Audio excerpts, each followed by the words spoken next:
pariin. Ja tosiaankin tänään me vähän kerrotaan itsestämme ja meidän hepoista. Juha on aika mennä. Niin menen sinne sivuun.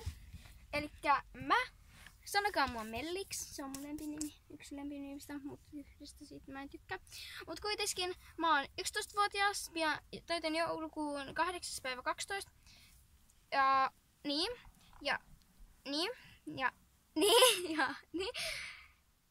siitä sun vuoro. Joo, mun lempinimi on Emppu. Mutta en käynyt oikein nimeä ja niin. Mä oon 13-vuotias, menen siis Aave. Ja mä menen 6. Juu, 6. Meidän koulussa sopii tommoinen. No, tommonen ihmeryhmä välissä. Mulla on 6 ja niin. Ja mulla on jotain. Ja mulla on synttäin 25. Toukokuussa. Niin, toukokuussa. 2004 vuonna. Mutta ei leveä kestähimme. Menemme hakemaan nopeana. Ai! Tässä on Star, se on 2-vuotias. Ja se on tosiaan Teneseuvulla Tamma. Ja se on rauhallinen, mutta saattaa välillä riahantua. Mutta aika harvoin.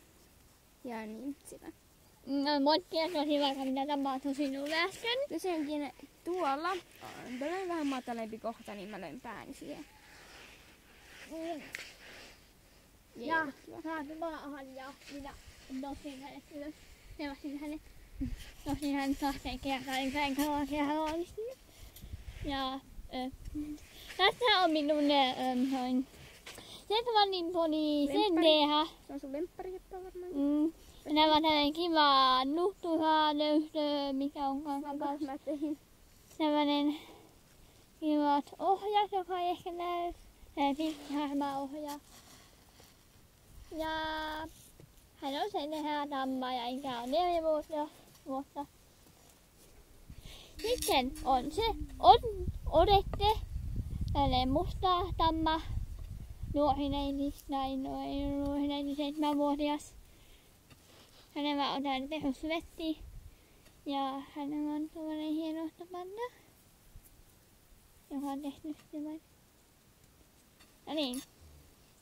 Hänellä on tässä ilmeisesti iset jutut. Ja niin. Sendeha, älä kaadu. Kun se tää pistelee. Mikä tässä on, että pistelee? Ei, hyvä kiduttavaa. Ei mä kenkään. Ja mun kummakin noihin toiset tammoja. Ai sinä tammoja. Mulla on ja mun mummolassa. Mitäköhän kello? Mun menee tästä videosta nyt ne paljon pidempään, joten moi moi! Moikka!